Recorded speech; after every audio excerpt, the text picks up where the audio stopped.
Part 9. Get your act together. Those people wishing to be the best at something generally need to have one foot planted in that area of interest, but another rooted firmly in the rest of life. Derren Brown. Roberto Giobbi begins this section of the audiobook with an analysis of how to assemble several effects into a routine or act. Construction by Roberto Giobbi. Choice of repertoire. On what basis should tricks be chosen to create a program? I agree with the motto of the cigar magnate Zeno Davidoff. In life, human beings must learn to be satisfied with the best. And with Oscar Wilde when he said, "I have a very simple taste, from everything the best." Only the best tricks are good enough to form a part of your programs. Ask yourself the following questions. Do I like the trick myself?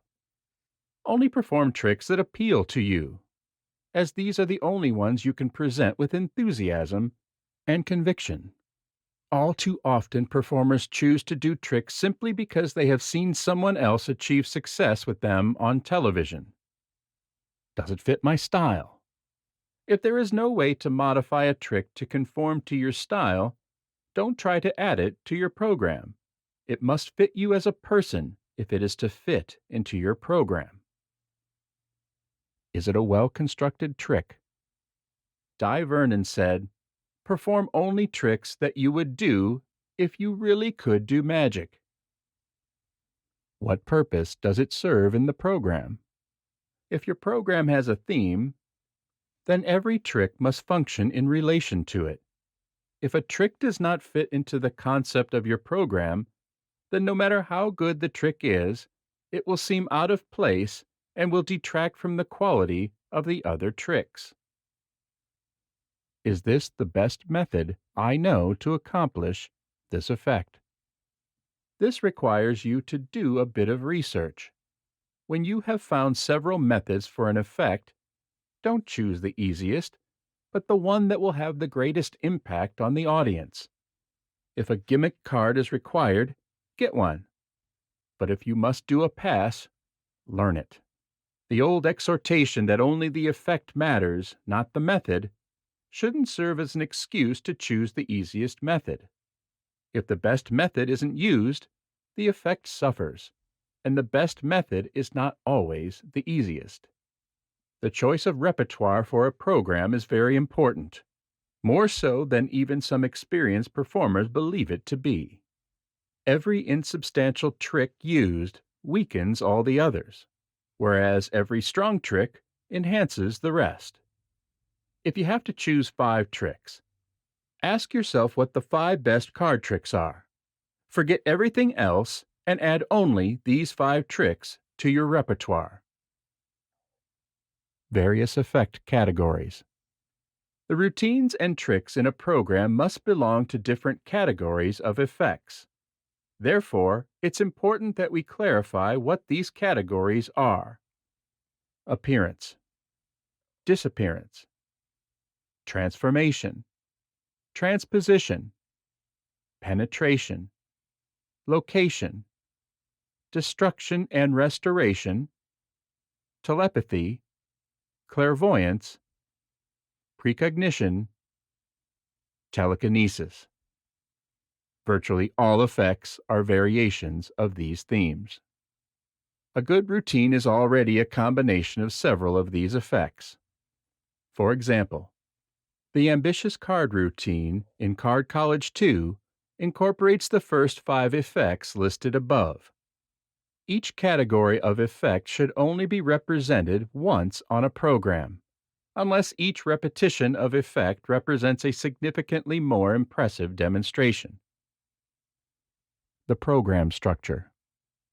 Next, we will discuss the structure of a classical program from a theoretical perspective. At the end of each element, you will find concrete examples using tricks from this course. The opening. The function of the opening is to focus attention, introduce yourself, and break the ice. This can be done verbally, but is best accomplished in conjunction with a visual trick, one with a simple structure. It is useful to introduce some well-thought-out humor here, as laughter is the fastest way to dissipate any initial tension. The opening can be a gag lasting 10 to 20 seconds, or it can be a short, complete trick. The introduction. Here you establish your personality and performing style. You consolidate your relationship with the audience. A good trick with some light spectator involvement, such as having someone say stop or choose a number, is ideal here, but it shouldn't be a fully participatory exercise.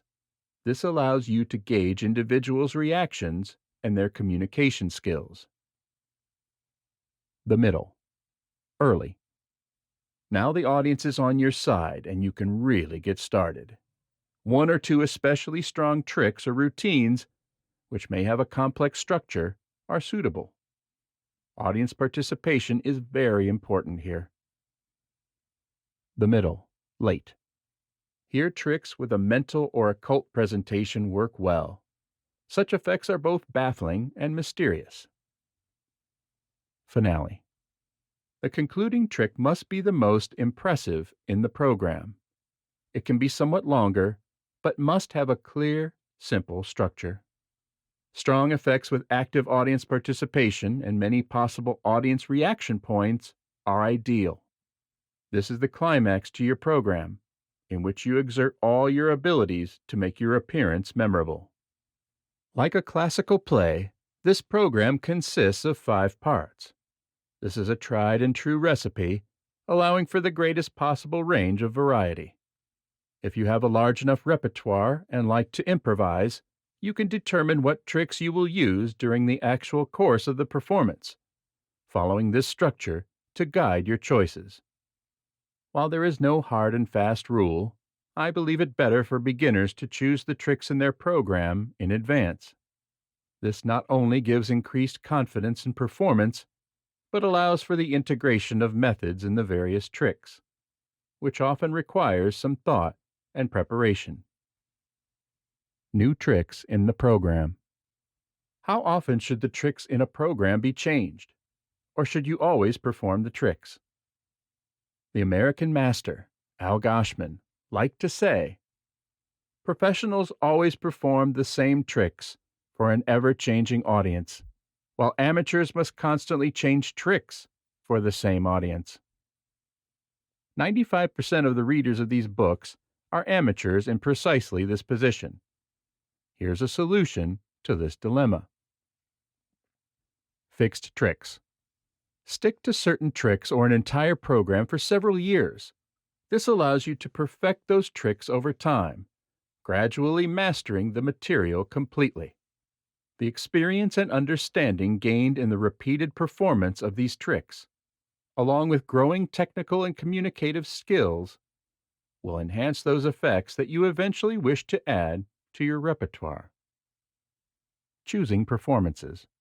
Once your friends and acquaintances know that you are a magician, they may call on you to perform when they get together. This would require that you always have something new to show them. The first 2 or 3 times you may wish to honor their request. However, take care not to become the group's court jester. This would be degrading both to you and to the art of magic. Choose your performances.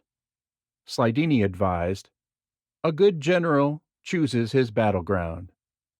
And Nate Leipzig admonished, "Don't ever perform unless coaxed," to assure that the group earnestly wants to see something. It is better not to perform at all. Then later, possibly you can give a half-hour program, perhaps one that is specially announced and by invitation only. This is much better than doing something new each time you are asked. The audience will grant you and your art more admiration and respect. Avalanche invitations. Find a new audience for yourself. All you need do is invite 7 or 8 friends for a drink, with the promise of some magic afterward. This can be cocktails after work, or after an evening meal. After such a casual performance, ask your friends at the gathering to arrange such an evening at their homes with their friends as the guests. I recommend that you pick a firm date to set an avalanche of this sort in motion.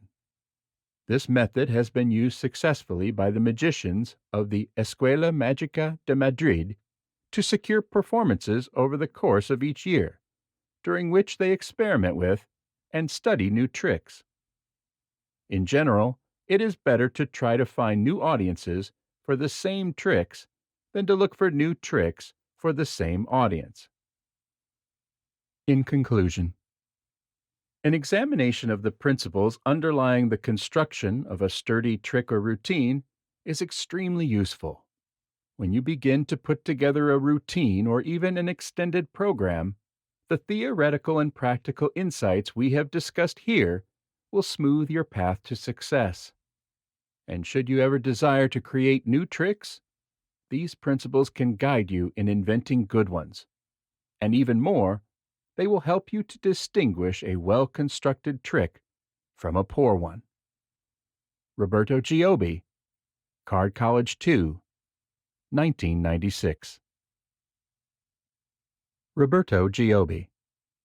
Roberto Giobbi is one of magic's most decorated and erudite scholars.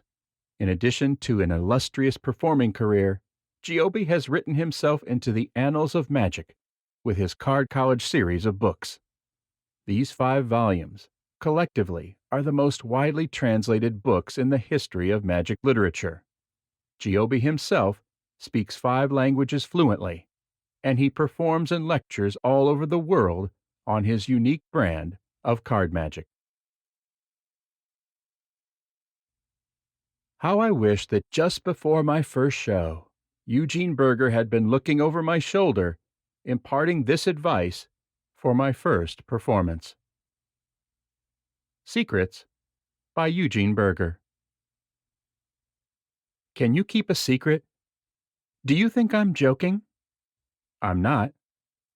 As one who, as we say, earns his living entirely from the performance of close-up magic and sleight of hand for adults, in cocktail lounges and restaurants, and at corporate and private parties, I think secrets are important. Please don't treat them lightly. I have long suspected, however, that the real secrets of close-up magic as a performing art have little to do with the position of your first finger and thumb during some sleight-of-hand maneuver, or with the latest card force, or even with some wonderfully exotic new way to lap an object. Hopefully, not with your tongue hanging out. These things are important, to be sure, for the performance of magic has a technical dimension which performers ignore at their own peril. 15 minutes spent with a performer who is unable to conceal the fact that he is doing secret things that one is evidently not supposed to know about. No, you don't know exactly what it is that he or she is doing, but you know in your heart of hearts that he is doing something funny, if not downright sneaky, and you'll discover that 15 minutes can be an eternity. A friend once defined eternity as traveling from Minneapolis to Houston on a Greyhound bus, but then he had no experience watching magicians. Such performers are exhausting for audiences because a good deal of the fun of watching magic is the element of surprise.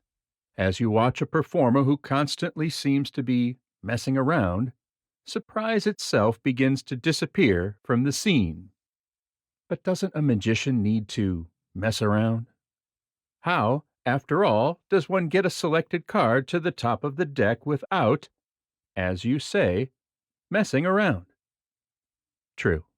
Yet if your performance is to be perceived as being magical, as opposed to feats of juggling, your audience simply must not be aware of these secret maneuvers.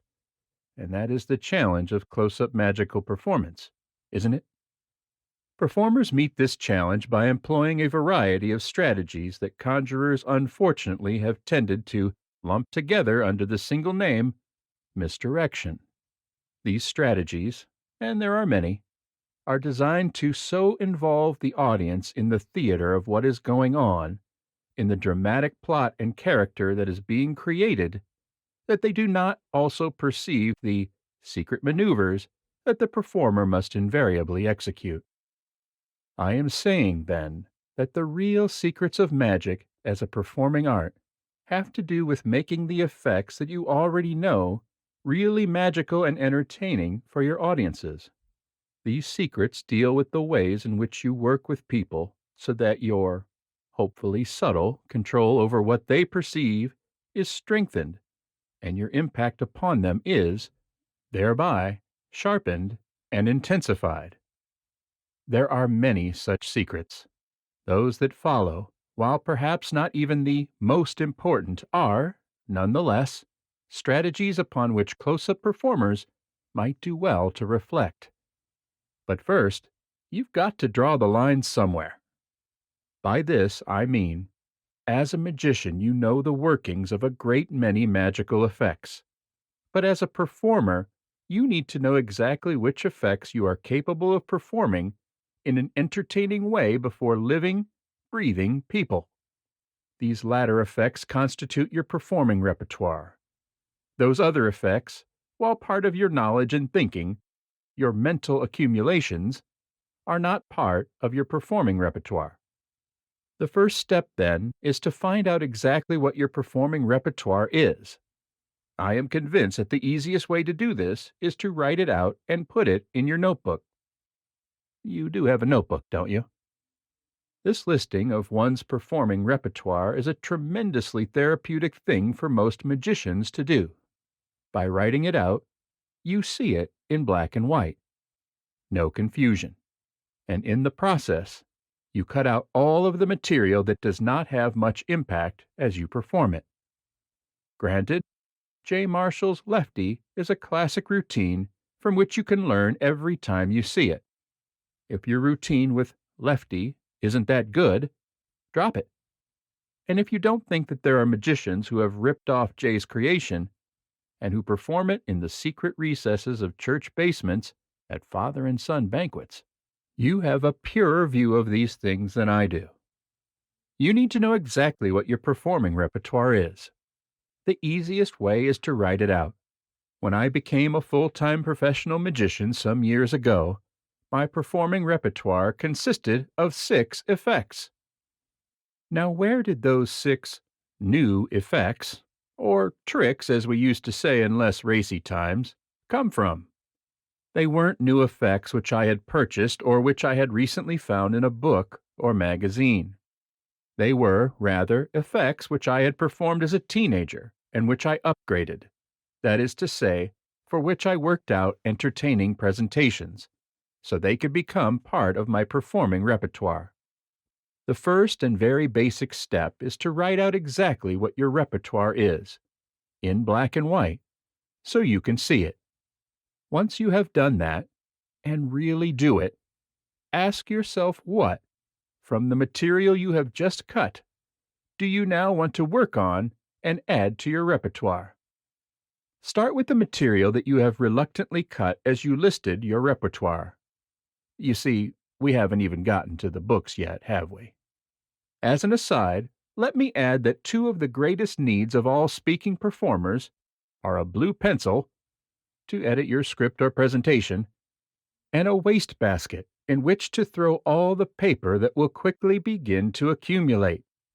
Our aim here is to have in our repertoires only the material which is strong, not items that are passable, but only the strong. This really is a challenge because, in magic, there is a great deal of junk. Dreadful, awful, non-magical or even puzzling material. There is so much that is stupid and dumb and which doesn't fool people, or sometimes even entertain them. Why do it? Why be seen performing magic of this caliber? When Doug Henning was performing his marvelous show in Chicago in August 1981, a show, I might add, that was far more wonderful than any of his TV specials, especially in communicating Doug's personality, which, on the TV shows, too often seemed to me to be buried in Happy Valley children's magic scripts. He did the usual round of local television talk shows. On the NBC affiliate, he was interviewed by Jory Luloff, a bright and tough lady who isn't at all shy about interrupting performers and asking to check out that deck, as I discovered from personal experience at a party I worked which she attended, or asking some other, potentially embarrassing question. Doug performed a cut-and-restored pocket handkerchief effect, wherein the handkerchief was twirled by its diagonal corners. Jory cut it in half. Doug put the pieces together and pulled the opposite diagonal corners and twirled it again, showing the handkerchief restored. Jory immediately asked, "Aren't you going to open it out?" Silence. She repeated, "Aren't you going to open it out?" Doug replied, "I only open it out when I use it." As I watched, I could only think to myself, why didn't he do the torn and restored cigarette paper, or any one of the sleight-of-hand miracles that he has done on TV and is tremendously capable of doing so very well? This version of the cut-and-restored handkerchief just isn't that strong, particularly for a close-up demonstration where a spectator's questions can be as spontaneous as breathing. Perhaps on a stage where your audience can't talk back. Perhaps. I tell this story not to embarrass Doug Henning, who, aside from being a most excellent performer, is also a very real part of the reason that I and many other close-up magicians work as much as we do. I tell this story because we all can learn from each other's experiences, and so I would say, throw out the junk. Never, ever do it again. You might, of course, reply that one man's junk is another man's treasure. Really? When I look back over the years on the many packages that I received in the mails from magic dealers, I begin to wonder. In any event, throw out what you perceive as junk and keep in your performing repertoire only what you perceive as treasure. You've got to draw the line somewhere. When you select material for your performing repertoire, always choose items that you find challenging enough to keep you from becoming bored by repeated performance. And always select material that you find entertaining. As a rule of thumb, always entertain yourself. The simple fact is, if you are being entertained by what is happening, your audiences will catch your enthusiasm and energy, somewhat like catching measles or chickenpox from a carrier. If there are effects that make you nervous when you perform them, stop performing them. Spare your audiences. If you really want to do them, start working on them until you reach that point where you can perform them without being uncomfortably nervous. And if that point never comes, never ever do them before an audience. The impact of a close-up performance is cumulative. One bad apple can spoil the bushel. One or two weak effects, and you performing them, will weaken your impact. And impact is what performing is all about. Draw the line. Names. When I sit down at a table to perform magic for strangers, the very first thing I want to do is find out their names. Just their first names.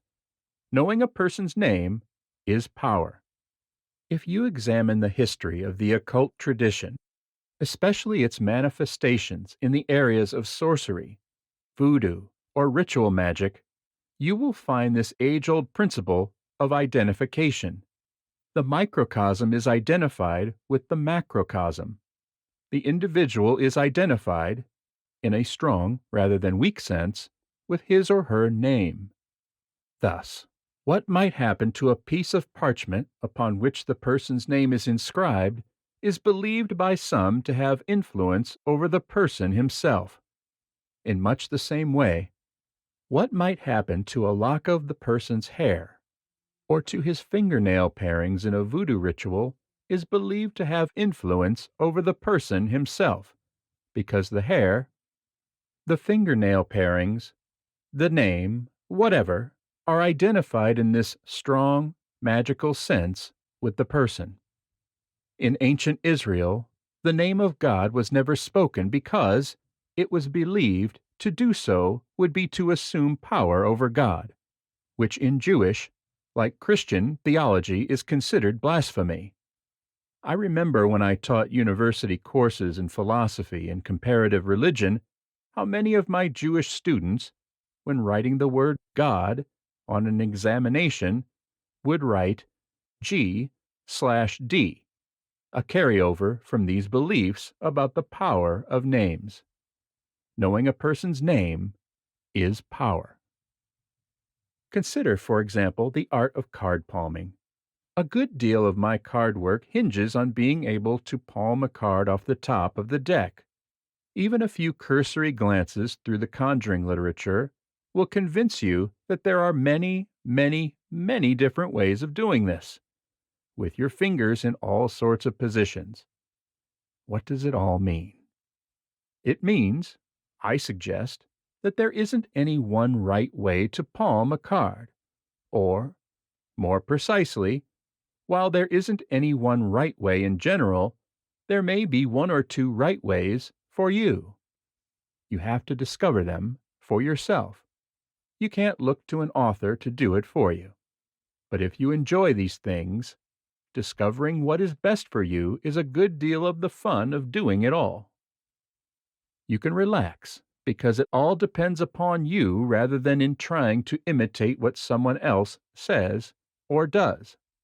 It is interesting and sometimes instructive to see how other people do it, of course, but in the last analysis it all depends upon you, upon the size of your hands, upon the situation which you are creating, and upon how much you, as a performer, can, or can't, get away with. The important thing about card palming is that you relax, really, and not make a capital P problem out of it. What you are saying and what your eyes are doing is more important than what your fingers are doing. Think about it. I want to palm a card and one of the spectators is really watching the deck. I wait. Malini said to wait a week, if necessary. Interesting in theory, difficult in practice. If you're working in a restaurant or lounge or at a party, and you're getting paid to perform, you don't have 2 weeks. Sorry. Your audience wants you to get on with it. Here comes the point. Use the spectator's name. Ask him a question. Well, John, did you see the card? John looks up. His eyes meet your eyes. You palm the card. The deed is done. John always looks up when he hears his name. Remember Pavlov's salivating puppies? People deeply enjoy hearing the sound of their own names. It's very predictable. Knowing a person's name is power. Not only that, using spectators' names helps generate a sense of familiarity and fun in this space between the audience and the performer in which magical things are being created. Using their names contributes to the ambiance, and people begin to relax and have fun. And you've got them. Now there is, of course, what I shall call the age factor. A 20-year-old performer asking a 60-ish woman her first name might very well be perceived in certain circles as being in poor taste. It's a bit too familiar. You need to be alert to things like this. Even now, in my 40s, when performing before individuals who strike me as being rather formal, I might very well not ask their names. Generally, however, as one gets older, one can get away with a good deal more rather than less. How exciting! One of the very real problems of younger, under 30 years of age, close-up, is that their presentations are often designed for, and would hire effective for, an older performer. One evening a year ago or so, J. Marshall, Phil Wilmarth and I took a reporter from Chicago Elite magazine on a tour of Chicago magic bars. We started with the inimitable, and unfortunately, generally unknown to the magic fraternity, Ernie Spence. It is our loss, for I can't even begin to tell you about this unique and most wonderful performer. He runs and owns, as a concession, the bar in a popular and large suburban restaurant. Ernie's routine with Glorpy and a young man and woman is fall off the bar stool laughing material. Really. Much later that evening, actually the next morning, Jay and I finished up with a nightcap at the New York Lounge. One of the younger performers there did Ernie Spence's routine, which he said Ernie had taught him. It just didn't play that well. The performer was too young. Another great danger for the younger performer is appearing to be a show-off or being perceived as an egotistical brat. Most people, parents excluded, just don't find show-offs or brats entertaining. Younger performers need to reflect upon the implications of the age factor. In any restaurant, lounge, or club where I have been employed any length of time, people sooner or later comment on the number of people I know. Every such establishment has regulars. Some so regular you wonder how they can take the monotony of the same place all the time. I can't tell you how to remember their names. I like people generally and tend to remember little things about them. If you need more help than that, start with Harry Lorraine's book, Remembering People, The Key to Success. Remember, knowing a person's name is power. Contact. There is mental contact. Contact between your mind and the spectators. To a great extent in close-up magic, I see this as a function of two elements: your script or presentation, what you are saying and what the spectators take this to mean, and your eyes. Need I tell you that magical power resides in the eyes? If you don't understand this, look at the portraits of any one of a number of famous individuals in occult history, and you'll get the picture, as it were. Eye contact is extraordinarily important for successful close-up entertainers. Learn to look at your spectators. Look into their eyes. Make contact. Smile when you do. If they are looking back, they can't be burning your hands, can they? Remember, it is a magical maxim that spectators will look where you do. Are you shy about looking people in the eyes? Many performers appear to be. Their gaze is fixed, rather, on their own hands, or they stare off into space. They avoid meeting their audiences at what are potentially the most powerful points: the eyes. Learn to look into their eyes. Further, there is physical contact, touching. A few years ago, I conducted the following experiment. When I performed at tables that included two ladies, I would lightly touch one of them and not the other. A light touch on the hand or arm. Innocent. Done for emphasis, not sexual.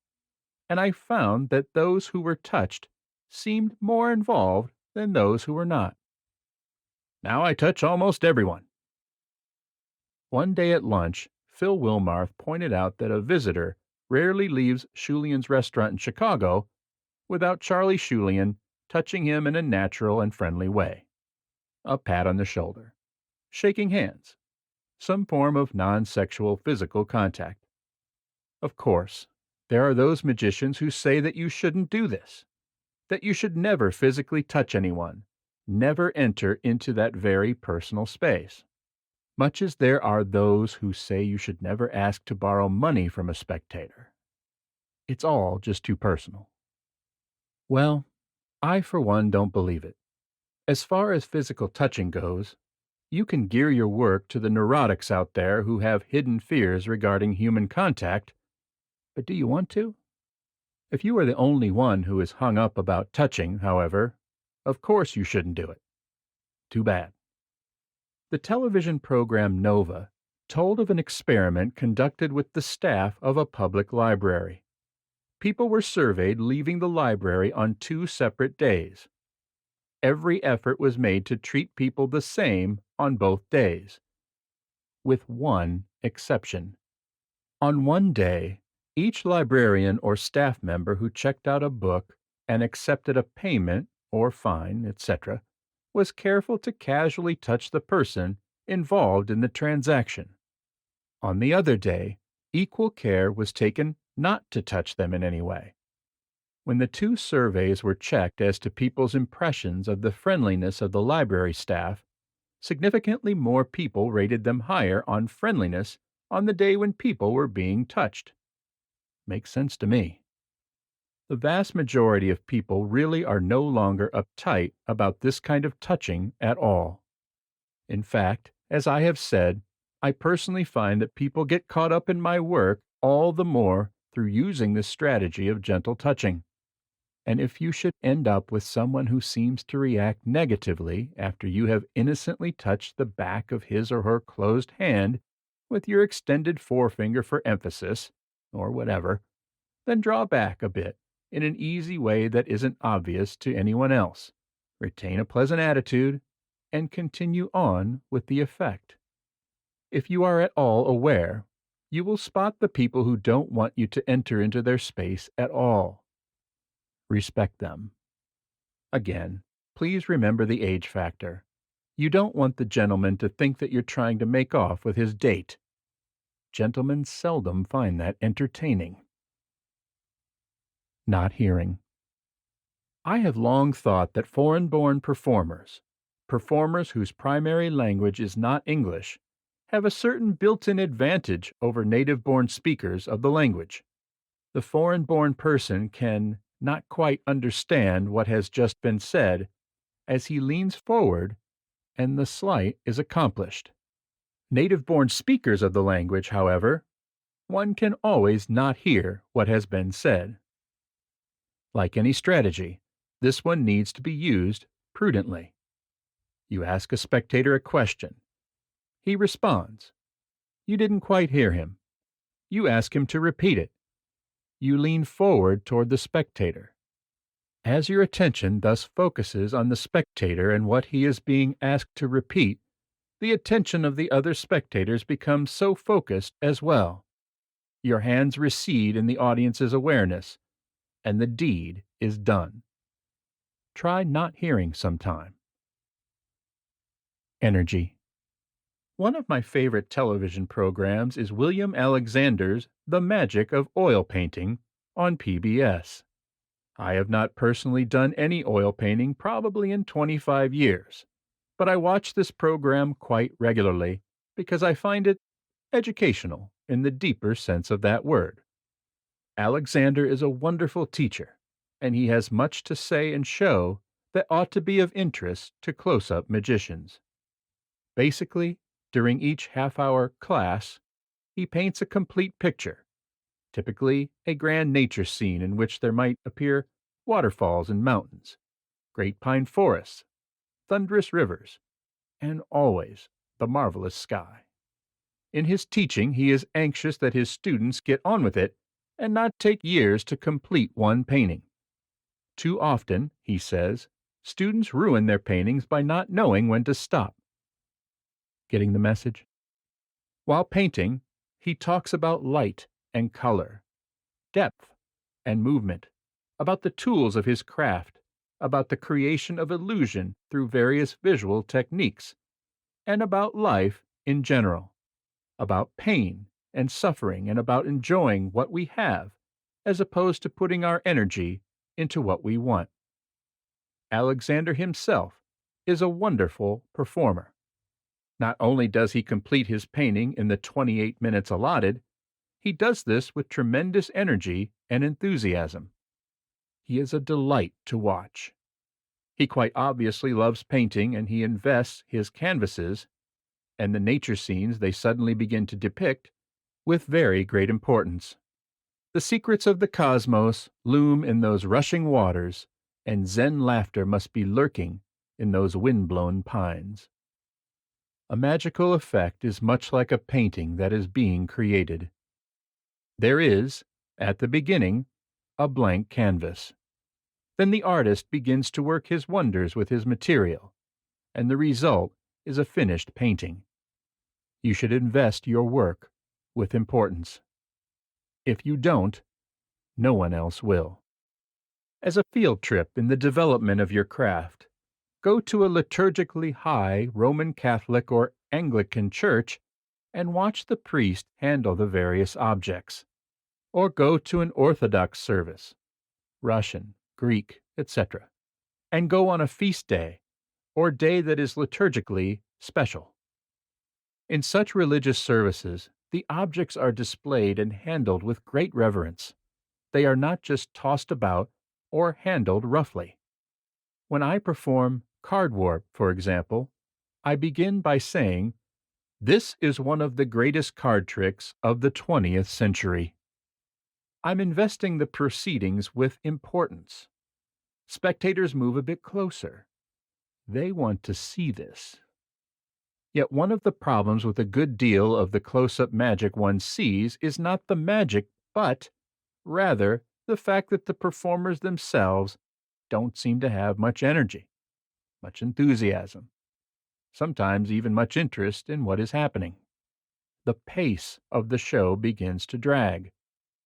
Magic as performed, to be magical, needs to be invested with importance. A little urgency, please. Something is happening here. When magic is performed as a throwaway, the result might be comical, but it is seldom magical. If you invest the proceedings with a sense of importance, with energy, you may find that your audiences become much more enthusiastic as well. And that is the beginning of impact. Silence. Sometimes just being quiet for a moment, slowing down, stimulates increased audience attention. Expectations are generated. Drama is born. Woo-woo, an American Indian term referring to the cosmic, mind-shattering, and earth-shaking dimensions of the unknown. Audiences love woo-woo, heavy breathing, a mystic pass, a deep gaze. They want you to be a little farther out than they are. The dramatic pause. Silence.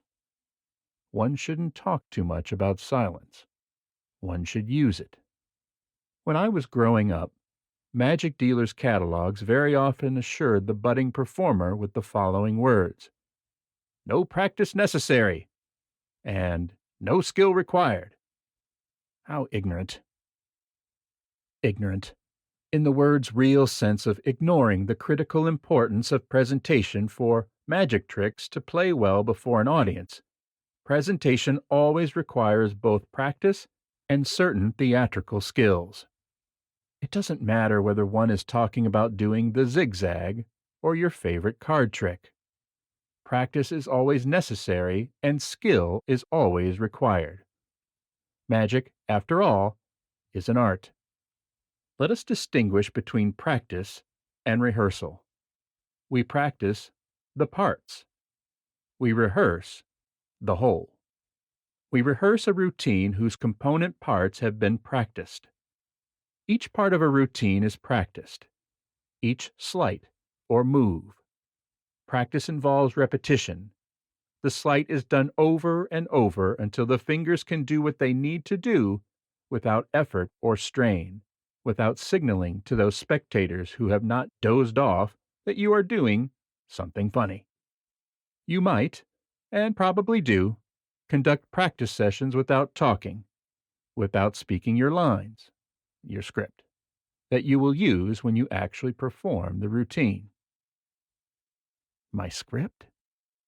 Yes, your script.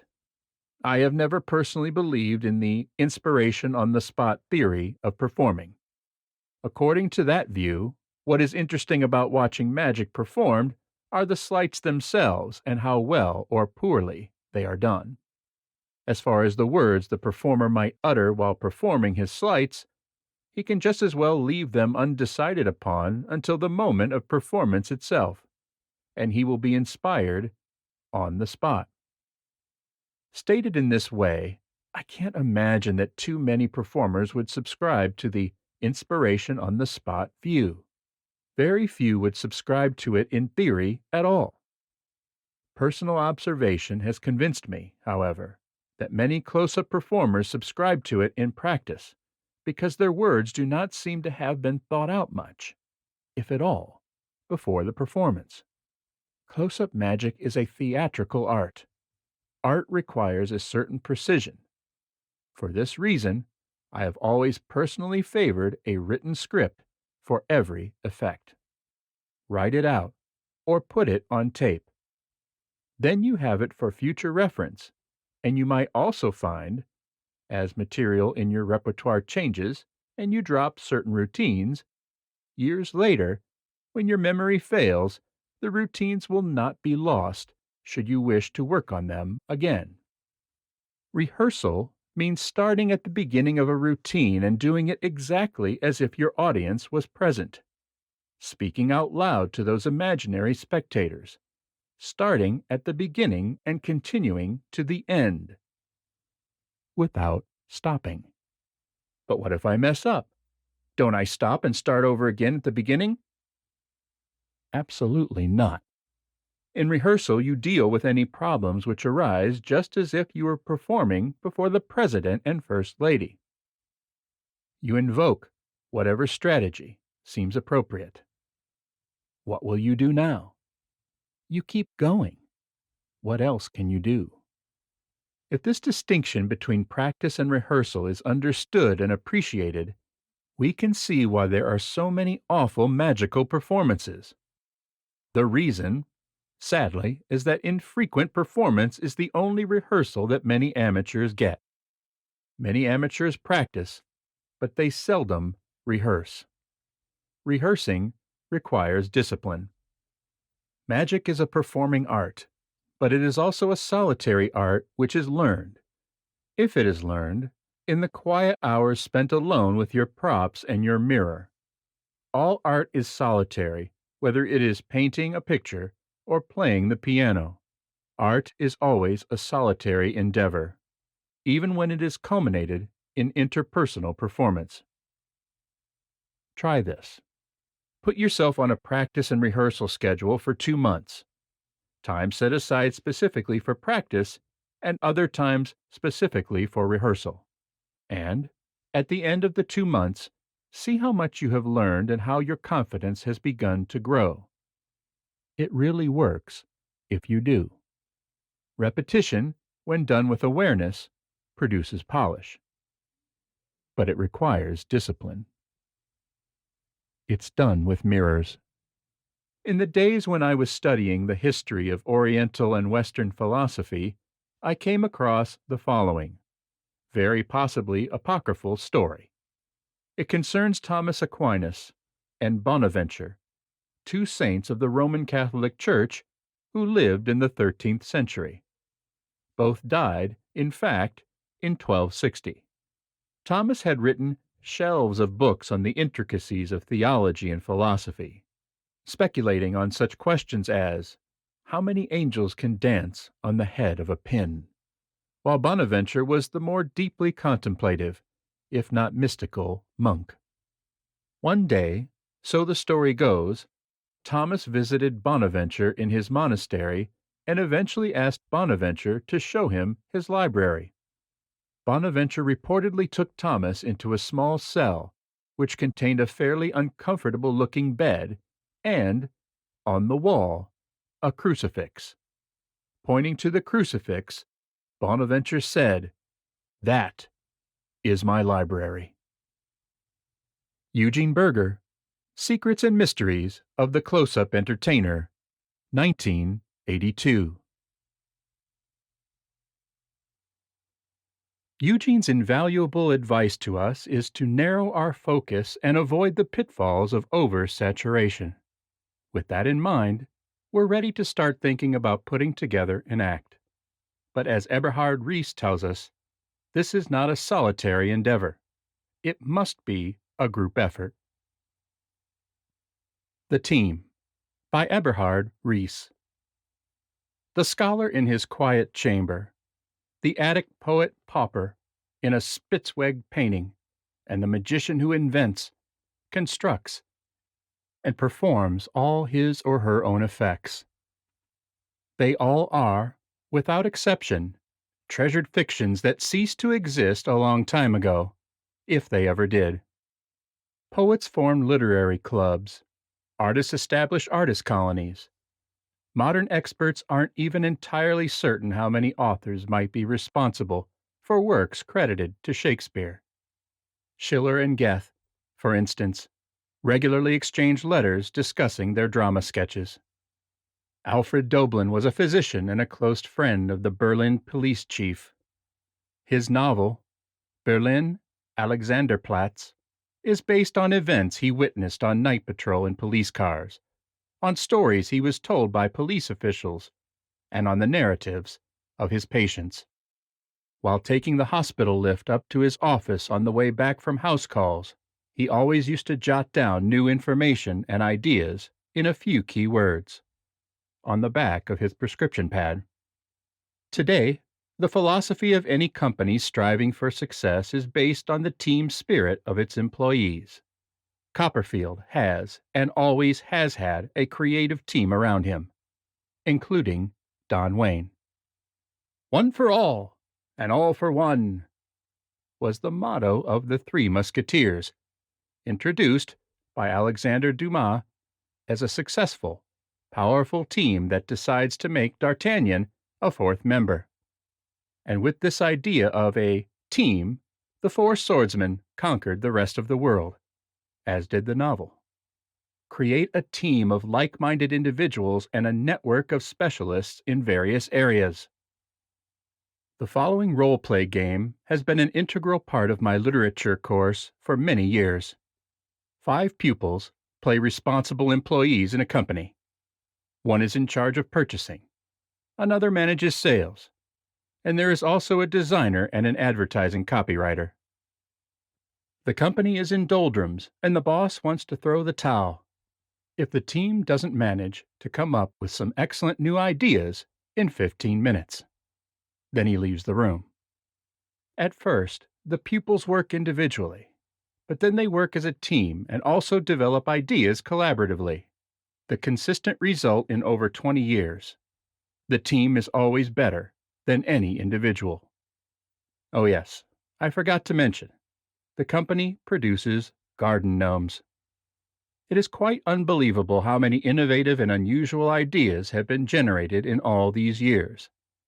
Singing garden gnomes, do-it-yourself garden gnomes, Chinese and black garden gnomes, Elvis Presley or Marilyn Monroe look-alike garden gnomes modeled on photographs of friends and acquaintances to order. Even former German Chancellor Helmut Kohl was deemed a promotional boon by our pupil teams. Working in a team can give rise to several advantages, and it is always advisable to make use of these. But who should be in the team? The answer: whosoever wishes to be. You will just as much need fellow magicians or neighborhood friends as you might require the DIY enthusiast from around the corner, or your spouse, plus a few others. All these people will enrich the fruit of your thoughts. Beware, though. Don't let the teams become too large. 5 or 6 individuals should be the limit. More than that, and the team's efficiency would start to suffer. The 3 most important advantages of teamwork. Number 1. Everybody in the team gives and takes. Everybody enjoys the same advantages. All team members contribute their individual personalities, including all their knowledge and skills. And 3. Nice meetings, new friends. No financial interests. Psychologists have demonstrated that a brainstorming team produces better solutions faster than a single person. What one would term creative individuals can be classed in 6 different types. The visionary has ideas. pushes the envelope, and is highly interested in social contacts. The discoverer has a penchant for things and processes. He is often good with his hands and tends to avoid social situations. His attention is predominantly focused on realizing the ideas. The analyst, extroverted, and the adapter, introverted, take things apart, structure and simplify them, and are often order fanatics. The organist plans with foresight, but prefers to leave activities to the doer. The doer is a person of action who likes to act fast, can hence appear impetuous, and is sometimes a little egotistical. Eberhard Riese, Foundations, 2006. Eberhard Riese. Eberhard Riese is a German magic director and has coached nearly a dozen FISM-winning acts. In the book Foundations, he teaches precisely how he goes about working with magicians to bring out themes, a focus to their magic, and their personalities. Working with a team means, above all, giving honest feedback. Magicians are notoriously bad at this. Mike Kaye authored this brilliant parody on what to say to a terrible magician after a show. Top 10 Backhanded Compliments to Use After Watching a Horrible Magician by Mike Kaye. Number 10. I loved the finish. Number 9. Were you ever good? Number 8. If I hadn't seen it, I wouldn't have believed it. Number 7. You took my breath away. Number 6. Nobody does that kind of magic like you. Number 5. You certainly have grand illusions. Number 4. You've got talent you haven't even used. Number 3. You should have been in the audience. Number 2. I expected the magic to be good, but you really fooled me. And number 1. You were never better. Magic Magazine, October 1994. Distraction Progression Theory by David Kaye. It is exactly 8:07 p.m. The lights dim in the Broadway theater where the latest hit show is playing. The 850 people, who each paid $100, politely settle into their aligned seats and become quiet. The 20-piece orchestra plays the overture as the ushers show the latecomers to their seats. 3 minutes later, the curtain rises on cue. The actors know their parts. The sophisticated hydraulic system that controls the sets is in gear. The computers that control the lights are ready. And the audience is in for an enchanting evening of musical theater. 10 blocks south, in Madison Square Garden, 20,000 fans of Dave Matthews are getting restless. They each paid between $67 and $1,000 to see him, and they know the show will be starting any minute now. But not to worry. The 300 paid security guards won't let the situation get out of hand. Even after the concert starts, the guards will form a human fence around the stage to keep excited fans away from the musicians. Meanwhile, Matthews is backstage in the comfort of his VIP dressing room, resting up for the concert. And he is not alone. He is with his family and the other musicians in the band. Besides, the big screen television system will ensure that everyone will see each detail in Dave's face as he sings, and the multi-million-dollar lighting and sound system will enhance his every move. The next day, children's magician Silly Billy carries his 80-pound trunk up the stairs of the subway and pushes it 6 blocks to the apartment building where 6-year-old Lily Hughes is having her birthday party. The guests, 26-year-olds, have arrived early, so Silly Billy must set up his show while entertaining and deflecting the children. The room chosen for the show is littered with children's toys. It is a bit warm and a bit dark, but it will have to do. During the show, the 20 to 30 parents who transported their little darlings loudly catch up on all the latest gossip. Lily's 2-year-old brother Drew decides to see how well made Silly Billy's tricks are by tossing them about the room. And Lily's 8-year-old sister Camille apparently knows how every trick is done and wants to share her knowledge with the rest of the guests. What's wrong with this picture? When each of us performs a show, we are on our own. We have to control all the elements by ourselves. We are the performer, stage manager, lighting staff, sound guy, usher, and security. We do it all. And often, that is not an easy task. When you perform for children, there can be many distractions that make it more difficult for them to concentrate than adults. Whether it's adults talking during your birthday party show or infants crying in a large theater, there just isn't the same respect for the kid show performer as there is for an adult theater experience. When people sit in cushy seats in a dark theater, they are conditioned to respect the performer. Unfortunately, most kid shows are performed in living rooms, school gyms, outdoor parks, and the like. These are locations where people are accustomed to talking. Without the advantages of curtains, lighting, and seats, we have to control many aspects of the show ourselves. Though adult magicians who perform for adults, consider performing magic for children to be easy, I believe it may be the most difficult type of magic show. When an adult magician does a bad show, the adults in his audience sit and applaud politely. When a children's magician does a bad kid show, the children tell him so and then get up and go play with the toys.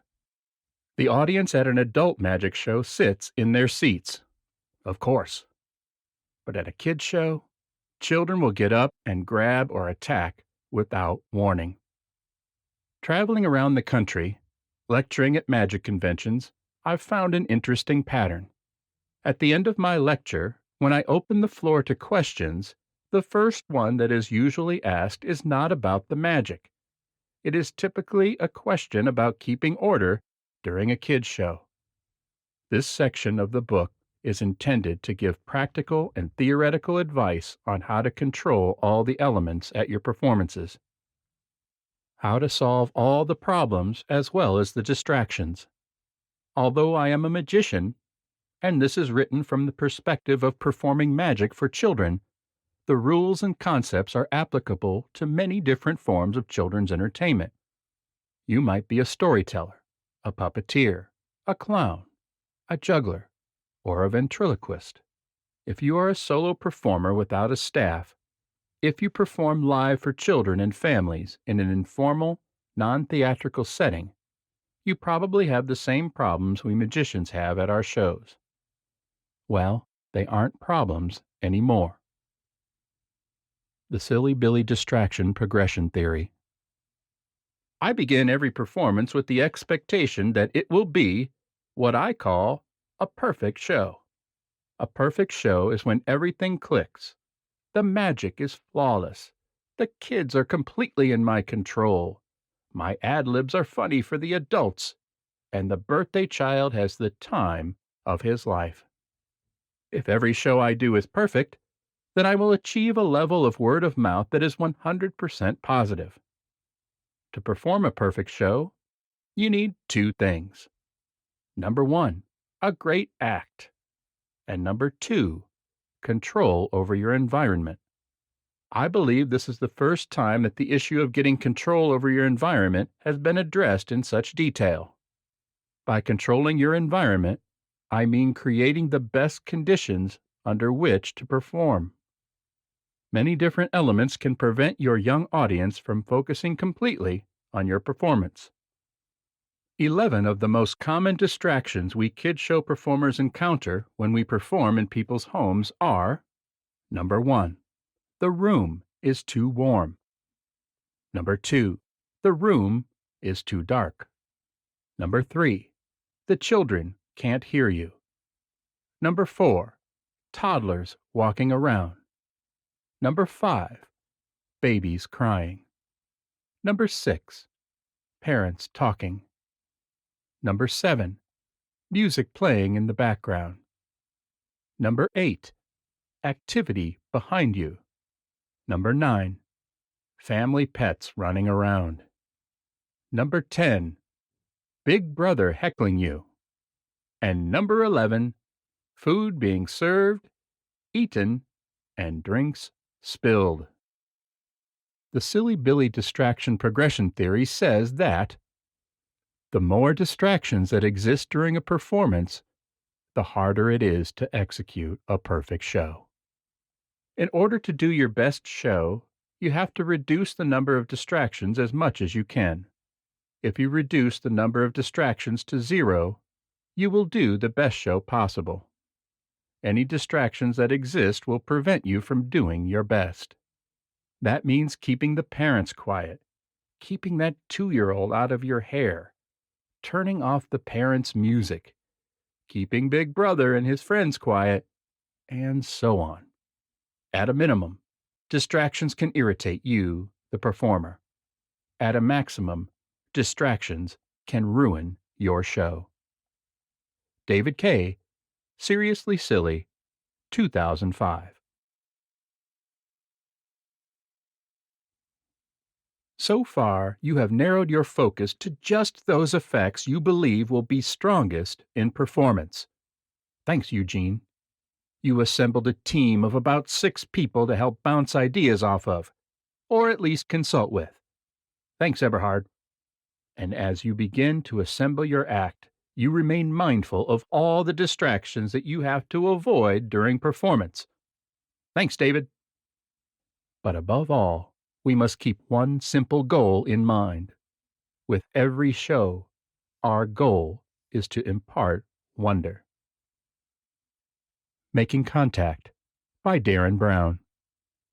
I worked as a magician for 8 years before I realized what I was doing wrong. 2 events made me stop and reevaluate my performance. The first occurred at a magic convention in London when I met Eugene Berger, who was performing for some magicians at a bar table. I asked if I could join him. He reached over and shook my hand, gesturing for me to sit down. He introduced himself and asked my name in that characteristic, mellifluous blend of rich baritone timbre and erudite camp. I sat down, expectant and grinning like a big girl. "Now," he stated in a voice that sounded like a Russian Orthodox Mass played backwards at low speed, "I want you to pick a card."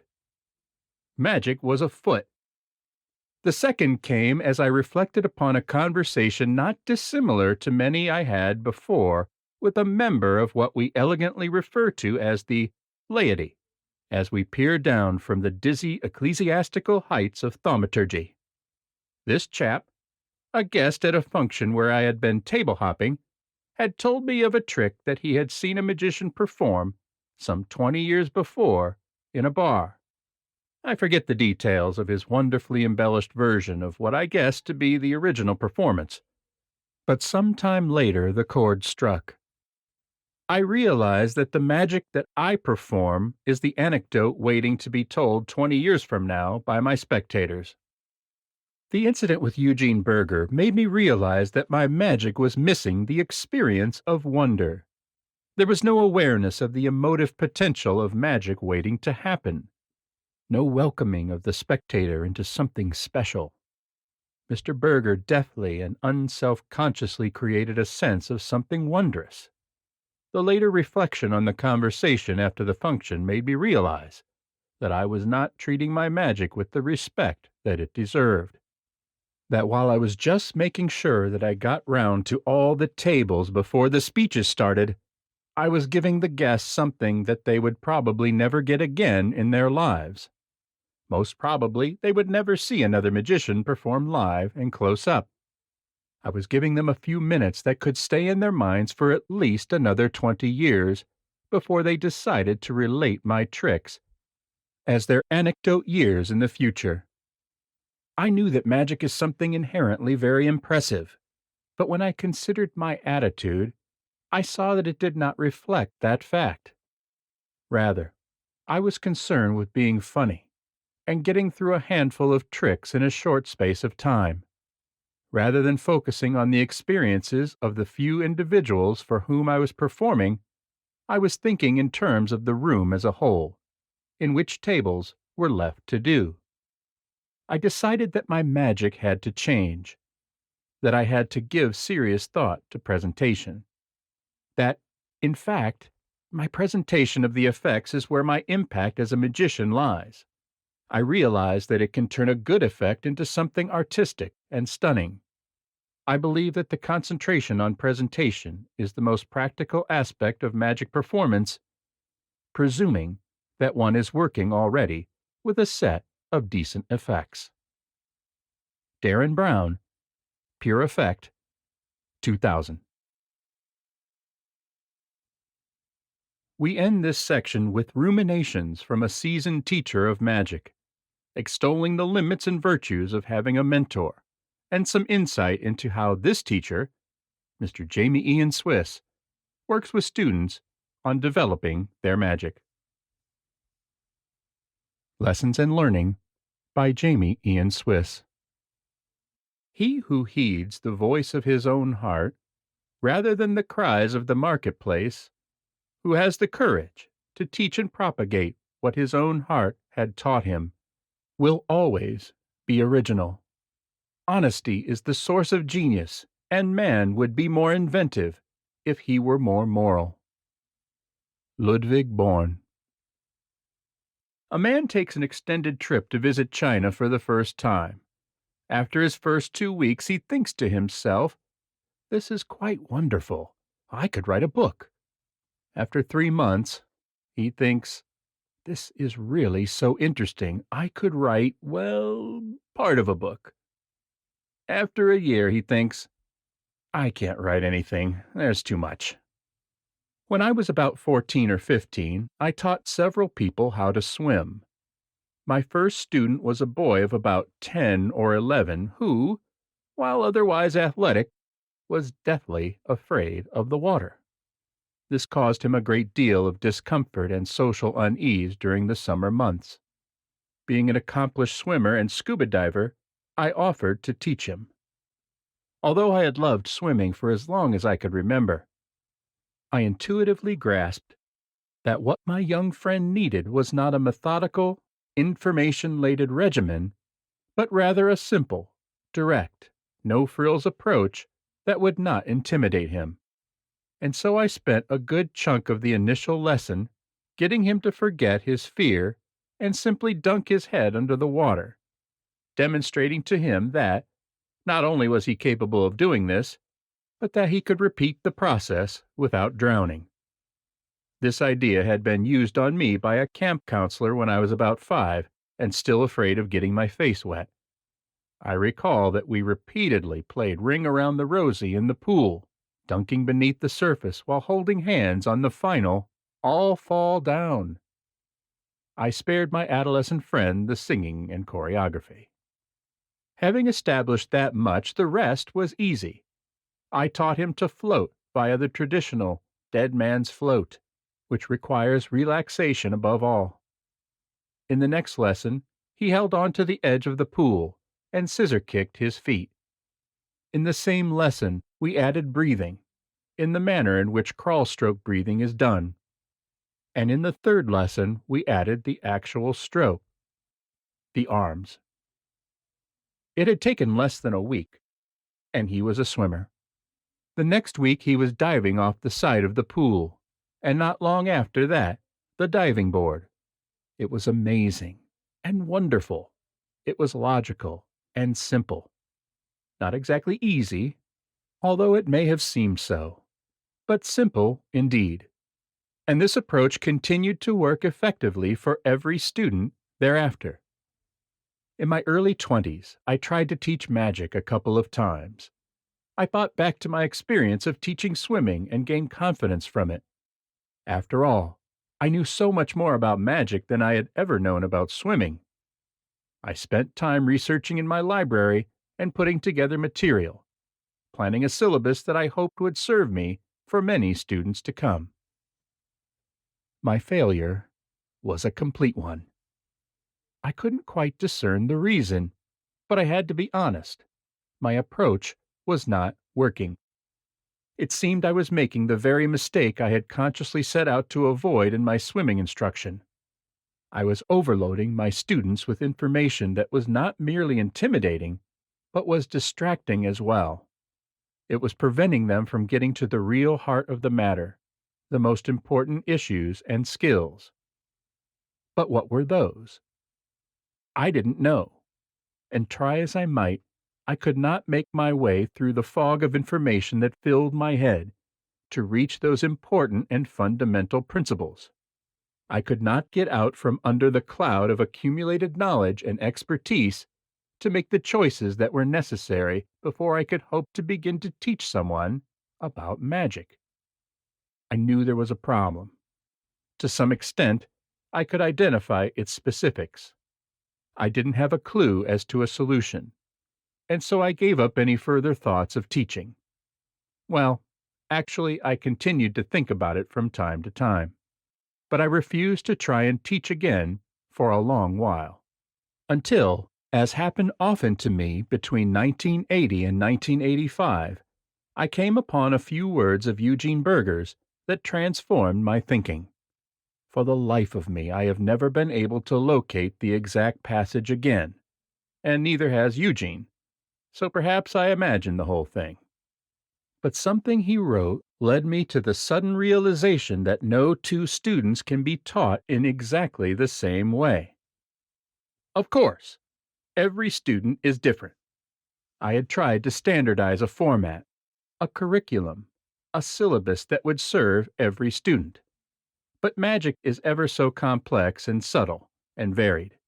No two students would excel or falter, be enticed or repelled in precisely the same manner. Indeed, magic was not swimming. To get someone to overcome a single irrational fear, and then to learn a few simple mechanical skills, could indeed be taught quickly in a set pattern. But a course of instruction in magic would need to be ever so much more fluid.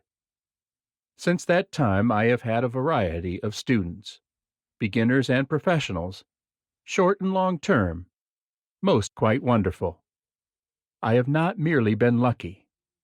That is part of it, but I have been demanding of potential candidates. I teach primarily that I might learn, and for the pleasure that comes of that learning. And hence I must choose those who can teach me something, and I have not been disappointed. Some have traveled long distances to study, cross-country, and even transatlantic. Many have become intimate, important friends. Most have become effective, original performers of magic.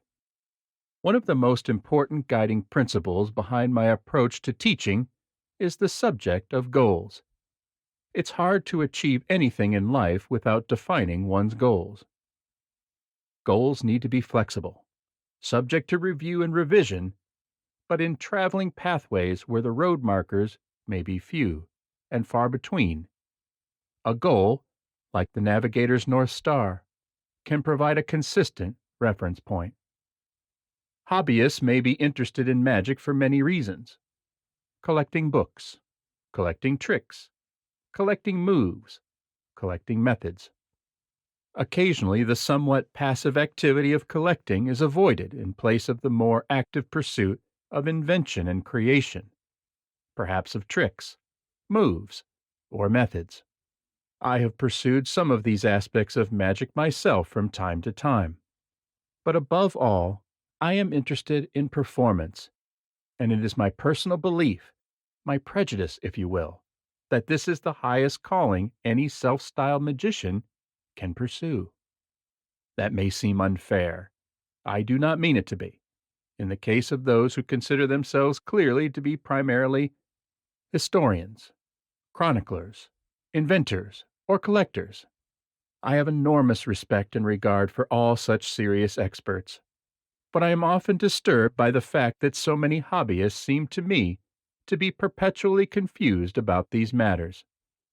I encounter many who claim to be magicians, but, without any actual specialty, are actually merely magic fans. Now, I hasten to point out that there is nothing in the slightest wrong with being a fan. I am and have been a fan with regard to many areas of human endeavor. But what troubles me is the confusion that so often seems to prevail. If you have a drawer full of the latest pocket and packet tricks at home, that does not mean that what you do has much to do with what I do. It does not mean that our goals and concerns are at all similar. In the abstract, this would seem to be self-evident.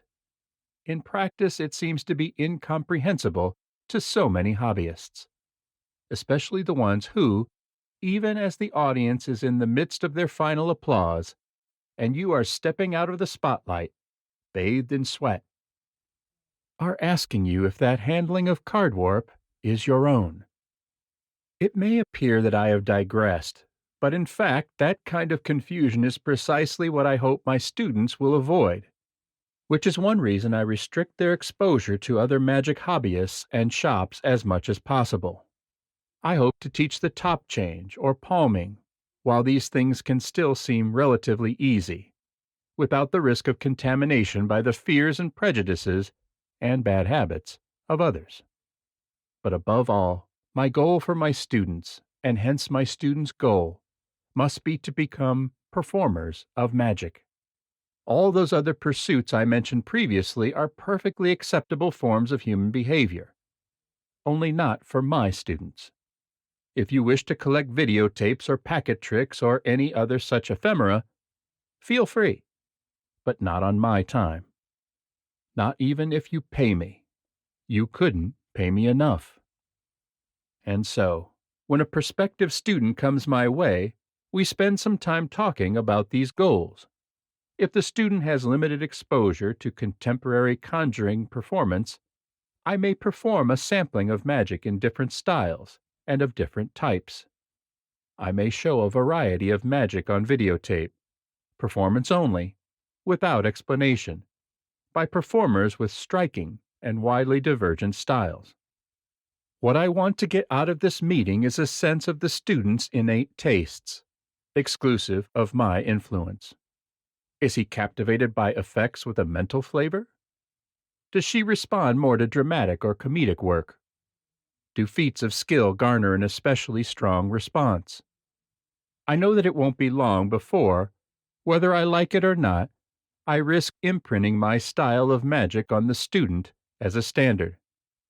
In an attempt to minimize such a skewed perspective, I wish to demonstrate immediately that magic can be effectively performed in a variety of styles other than my own. I want my student to have perspective and the opportunity to become their own person as magician, just as they have already become their own self. Most of my students have some background and experience with magic, varying from a handful of years to a lifetime. Although I have accepted a few beginners, I take particular pleasure in working with students who have some degree of experience. In general, the more years they have spent in magic, the less productive they have been. They rarely, if ever, can perform much of anything. If they can, they have never written a script. If they have, it probably wasn't original. In short, they have been raised by magic shops and magic clubs. They are in for a surprise. They are about to find out what they have never done. But the good news, the great news, is that they are also about to find out what and how much they know, but didn't know they knew. You see, the wonderful thing about these students is that every time they hung around the magic shop or club, or bought yet another trick that they would try a few times and then dump into the drawer, they actually did learn something. They probably haven't been able to make much use of it, but they have gained some knowledge. Well, perhaps that is too generous a use of the word knowledge, but they have continually added to a random hodgepodge of accumulated facts without an accompanying theoretical base. That theoretical framework, with the emphasis on performance, is precisely what they are going to get from me, and that will give them useful access to a wealth of previously useless, yet accumulated, knowledge. And so, in the case of these students, I take a cue from Eugene Berger's book, Secrets and Mysteries. I ask that, after purchasing a notebook or a computer, in which they will be recording ideas, scripts, and other notes, the first thing they do is prepare 3 lists, with a spare copy for me. The first list consists of that trick or those tricks that the person can actually and completely, right at that moment, perform for someone other than themselves. The trick or tricks that, if presented with the opportunity to perform, they actually use at this time. It's usually a pretty small list. And as you might guess, it's going to get smaller before it gets bigger. The second list is of those tricks that the student is reasonably familiar with, but is not really ready to perform. Perhaps he has spent a fair amount of time with a trick, but never gotten around to performing it. Perhaps he performed it at one time, but has not kept it fresh in his repertoire. Whatever the case, it is a trick that the student knows reasonably well and understands, but does not feel ready to perform. This list is usually larger than the first. The third list is, in essence, a wish list, a list of those tricks that the student merely likes, and has perhaps thought at one time or another that he would like to do, but has never made the attempt. Perhaps he felt these tricks to be too demanding or difficult, or time-consuming. Perhaps he merely never got around to them, or perhaps there's simply a trick he never dreamed of attempting, but that he has enjoyed seeing. This third list can often be a more accurate barometer of the student's tastes than the other 2 might be. If nothing else, I have forced the student to make the attempt to think clearly about his magic, a concept that may indeed be new to him. But at least he has a notebook now, and he has written in it.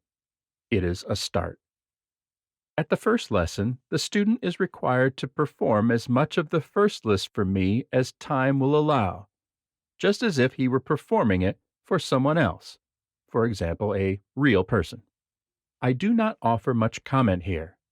I just want to see it all. This is an experience that can sometimes turn the student's world upside down, and he may require a cup of strong tea or some such character bolsterer before the session is out. Besides, the student is utterly terrified, but he may as well get accustomed to the idea of performing for me, because he's going to be doing a lot of that as time goes on. Because, from beginning to end, this process will be about the student's development as a performer. In case there is any confusion, let me attempt to clarify this concept of performer a bit further. A performer is one who can perform magic effectively, not someone who can talk about it, describe it, think about it, or who confuses performance with demonstration. Demonstrating this week's latest over-the-counter novelty for the wife and kids is not performance. It's not even close. Rather, a performer is someone who, having chosen his given magic trick carefully, has mastered every aspect of it. He has dissected and analyzed and considered the effect and the method and the presentation, and has invested whatever time necessary to achieve full mastery of all these and other aspects of his trick. He has achieved perfect command of, and proficiency in, the technical requirements of handling the props and executing the sleights. He has chosen sleights that are of high standard, and has achieved nothing less than perfect and professional mastery of them. Then he has given great thought and effort and time to creating and writing and editing and honing and polishing and rewriting and polishing again an original script. He has practiced the moves, learned the lines, and rehearsed the performance. And finally, when ready, and not a moment sooner.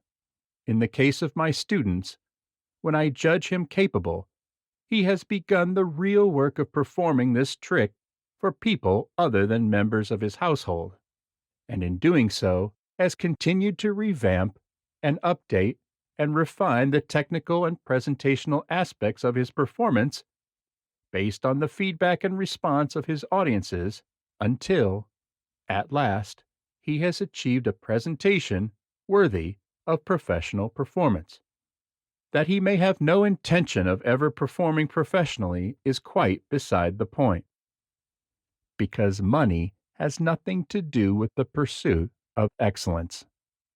If you cannot provide your own plethora of examples from life in evidence of this premise, then I fear my doing so would serve little useful purpose. I mean, really, just turn on the television for a moment. Now, what about collecting a repertoire of such performance pieces?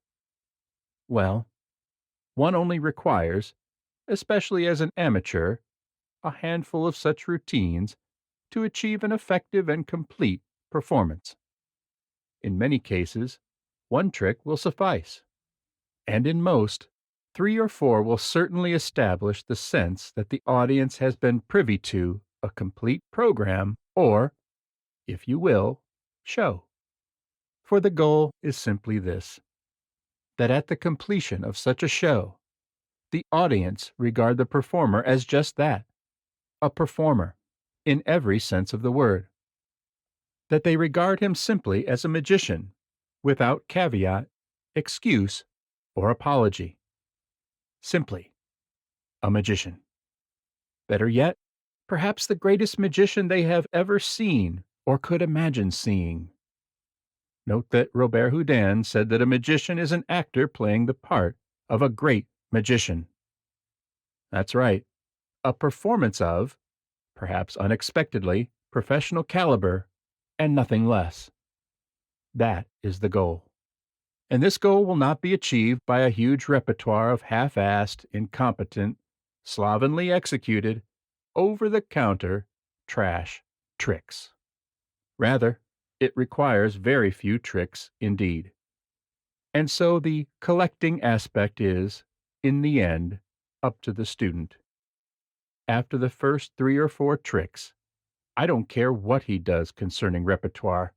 It is entirely his choice, a function of time and a reflection of his level of interest. In other words, it has, at that point, very little to do with me or anything I can control. If these goals, including the pursuit of excellence, are not congruent with the potential student's nature, then perhaps he would be better served by going to the magic store and purchasing some novelty. Then again, both he and the art of magic would probably be better served by his pursuit of some less demanding activity. Although I cannot at the moment think of any field of human endeavor that cannot be well served by personal integrity, high standards, and the pursuit of excellence. Can you? At any given moment, you can learn. Pablo Casals, at age 92. Jamy Ian Swiss, Shattering Illusions, 1994.